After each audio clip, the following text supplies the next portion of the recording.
मित्रों, पुरुषों और महिलाओं के बीच में अंतर उनके शरीर के बनावट से किया जाता है, परंतु इसके अलावा महिलाओं की एक और पहचान उनके मासिक धर्म से भी होती है, जिसे आज के समय में आम भाषा में पीरियड्स भी कहते हैं। महिलाओं के मन में हमेशा यह सवाल आता है कि आखिर क्यों महिलाओं को ही मासिक धर्म आया करते हैं। तो हम आपको बता दें, ऐसा महिलाओं को भगवान इंद्र द्वारा मिले श्राप के कारण होता है। तो आइए जानते हैं कि आखिर क्यों इंद्र ने महिलाओं को मासिक धर्म का श्राप दिया था। मित्रों, भागवत पुराण के अनुसार एक बार गुरु बृहस्पति भगवान इंद्र से बहुत क्रोधित हो गए थे। फलस्वरूप उन्होंने स्वर्गलोक का त्याग कर दिया था और यह बात जब राक्षसों को पता चली तो वे इसका फायदा उठाते हुए स्वर्ग पर आक्रमण कर दिया। इस कारण इंद्र को अपना स्वर्गलोक छोड़कर भागना पड़ा। इंद्र भागते भागते सृष्टि के रचयिता ब्रह्मा जी के पास गए और उन्हें सारी बातें बताई। तब ब्रह्मा जी ने इंद्र को सुझाव देते हुए कहा कि उन्हें एक ब्रह्म ज्ञानी की सेवा करनी चाहिए। ऐसा करने से उन्हें अपना सिंहासन वापस मिल जाएगा और वह वापस स्वर्ग लोक में जा पाएंगे। ब्रह्मा जी से ऐसा सुनते ही इंद्र ब्रह्म ज्ञानी की खोज में लग गए। कुछ ही समय बाद उनकी भेंट एक परम ब्रह्म ज्ञानी से हुई और वे उनकी सेवा में लग गए। परंतु इंद्र यह बात से बिल्कुल अनजान थे कि जिस ब्रह्म ज्ञानी की वो सेवा कर रहे हैं, असल में उनकी माता एक असुर थी।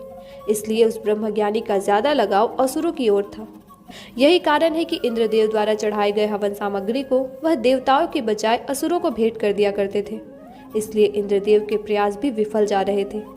यह बात जब इंद्रदेव को पता चली तो वह अपने क्रोध पर काबू न कर सके और उन्होंने ब्रह्म ज्ञानी की हत्या कर दी, जिससे इंद्रदेव को ब्रह्म हत्या का पाप लग गया, जो कि एक राक्षस के रूप में उनके पीछे पड़ गया। उस राक्षस से बचने के लिए इंद्रदेव 1 साल तक फूलों में छिपे रहे और 1 लाख साल तक भगवान विष्णु की तपस्या की। इंद्रदेव की तपस्या से भगवान विष्णु प्रसन्न हुए और उन्होंने उनकी जान भी बचाई।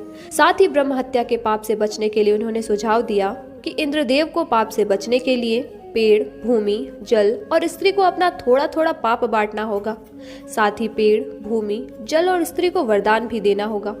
इसके पश्चात इंद्रदेव ने अपने 1/4 पाप पेड़ को दे दिया और साथ ही पेड़ को वरदान दिया कि वो चाहे तो खुद को स्वयं जीवित कर सकता है।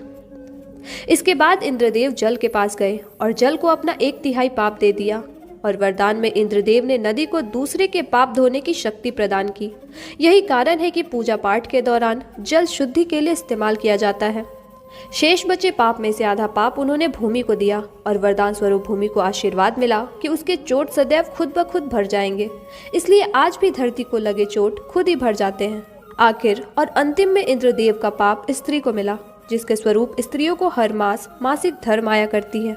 और इंद्रदेव ने महिलाओं को वरदान दिया कि पुरुषों की तुलना में वह काम का ज्यादा आनंद ले पाएंगी।